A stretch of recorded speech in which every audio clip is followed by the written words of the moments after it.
कि आज संसद पर हमले की बरसी भी है, आज ही के दिन इस तरह से संसद भवन के अंदर जाकर कलर स्मोक छोड़ने का मकसद क्या था?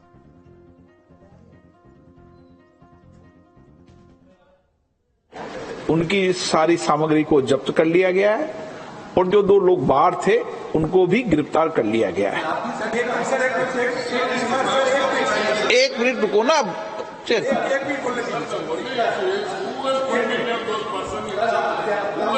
अच्छा, बालू जी ने जो विषय उठाया, 1 मिनट में बालू जी आपके विषय को बताता हूं। 1 मिनट बालू जी, 1 मिनट।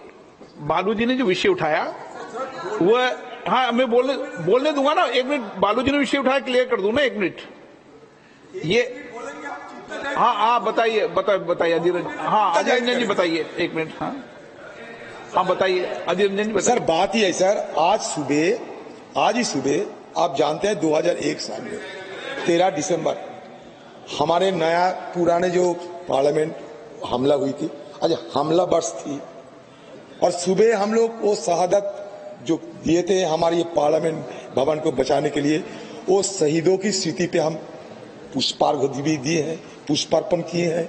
हमारे प्रधानमंत्री से लेके वाइस प्रेसिडेंट आप सब हम थे, मैडम सोनिया गांधी, मल्लिका जी सब थे हम लोग।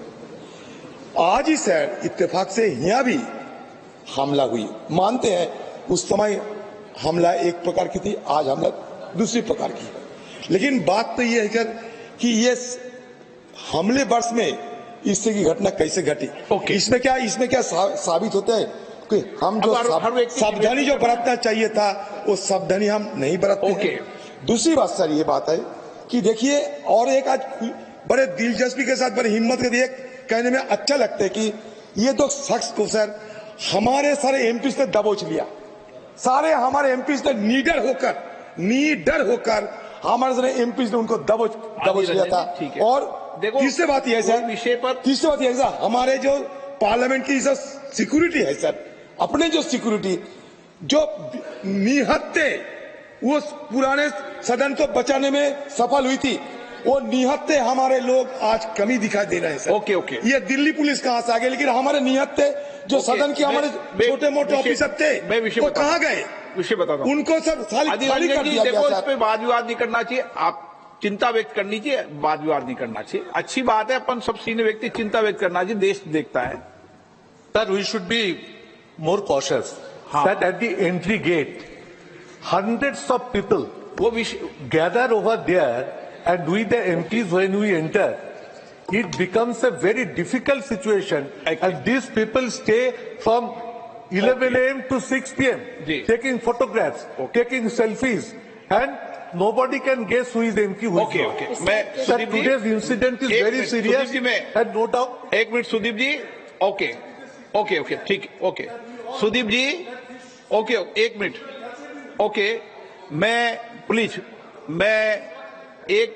सुनो मेरी बात। 1 minute Sudeep ji, 1 second please, 1 second.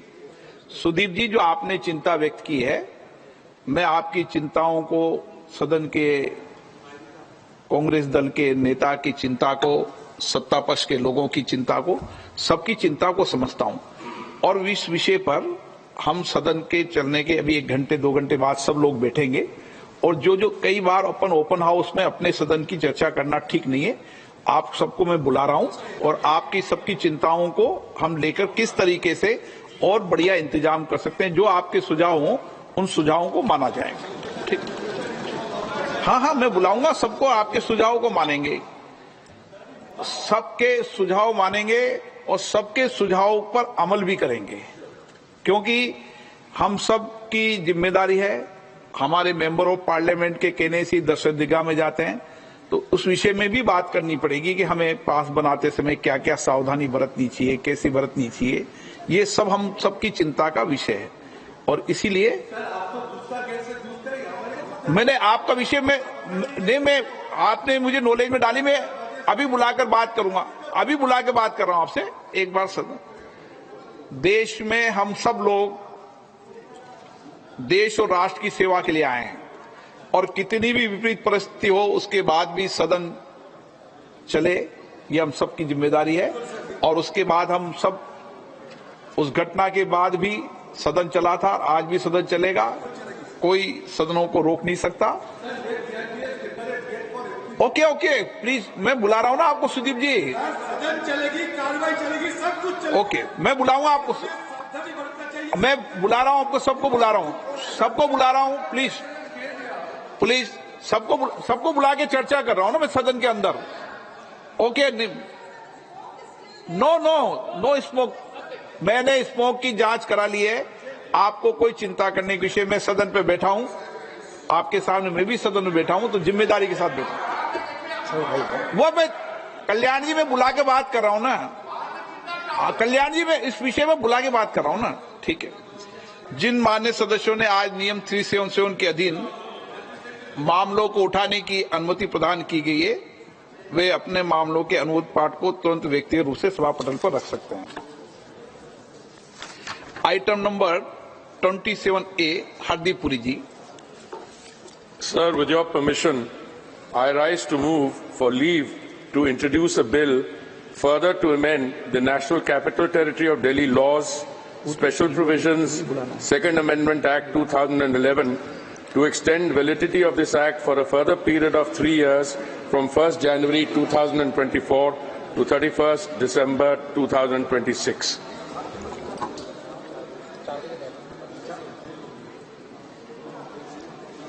प्रश्न ये कि विधेयक को पुरस्कृत करने की अनुमति प्रदान की जाए। जो सदस्य इसके पक्ष में हाँ कहें, जो सदस्य विरोध में ना कहें। मेरे विचार में निर्णय हाँ वालों के पक्ष में, हाँ वालों के पक्ष में माननीय मंत्री जी विधेयक को पुरस्कृत करें। Sir, I introduce the bill, sir. Shashi Tharoor जी, माननीय मंत्री जी।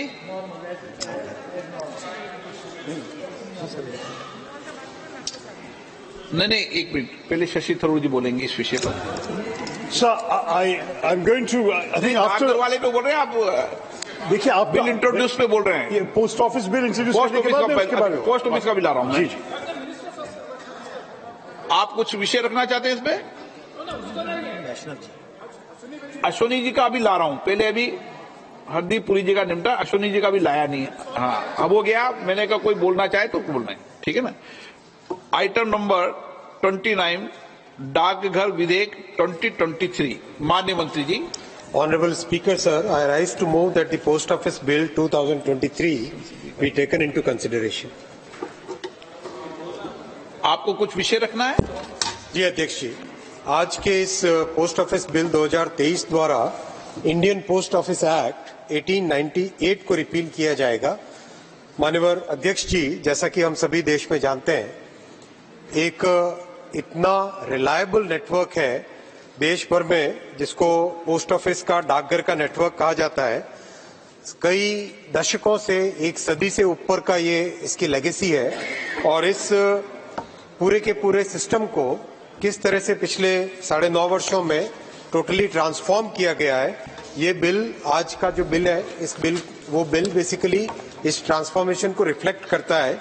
माननीय अध्यक्ष जी, पिछले 9 वर्षों में पोस्ट ऑफिस को मेल डिलीवरी से सर्विस डिलीवरी में कन्वर्ट किया गया है। पोस्ट ऑफिस से एक बैंकिंग सिस्टम में कन्वर्ट किया गया है।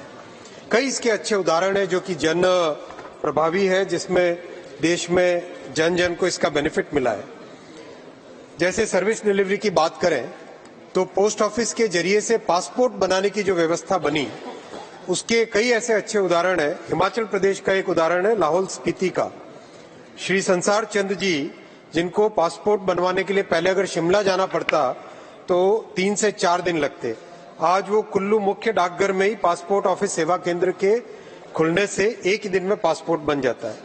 वैसे ही उड़ीसा के बोलांगीर जिले में आदर्श पड़ा में रहने वाले एक 62 वर्ष के भाई हैं श्री जगदीश चंद्र पात्रो, उनका पासपोर्ट बोलांगीर हेड ऑफिस में ही बन गया। इससे पहले इनको भुवनेश्वर 300-400 किलोमीटर दूर, 300 किलोमीटर दूर भुवनेश्वर जाना पड़ता था। वैसे ही माननीय अध्यक्ष जी, सर्विस डिलीवरी की इस भावना में एक बहुत अच्छी पहल की गई डाक निर्यात केंद्र। डाक निर्यात केंद्र के माध्यम से बिल्कुल सुदूर रिमोट एरिया में रहने वाले जो हमारे भारत के नागरिक हैं, वो भी अपने हाथ से बनी हुई चीजें या फिर उस एरिया की लोकल चीजों को बहुत ही आसानी से डाकघर के माध्यम से निर्यात कर पा रहे हैं। जैसा एक एग्जाम्पल है, उत्तराखंड में रुड़की से बहन गंगा देवी डाकघर निर्यात केंद्र द्वारा फ्रांस, कनाडा, स्पेन को ब्रास के आइटम